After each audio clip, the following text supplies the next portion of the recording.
Wicket ਦੀ ਭੈਣ ਦੀ ਲੰਨ ਦੇਖ ਰਿਹਾ ਢੀਸੀਆਂ ਕਰਦੇ ਫਿਰਦੇ ਵੱਡੀ ਵਿਕਟ ਤੁਹਾਨੂੰ ਵਿਕਟ ਦੀ ਪਈ ਹੈ।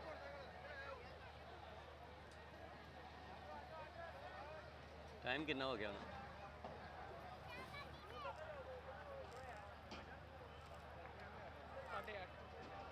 8:30 8:30 ਵਜੇ ਆਲਮ में तो सुबह तो फिर रौनक ही रात 12 बजे तो माशाल्लाह दुनिया बड़ी हो जानी।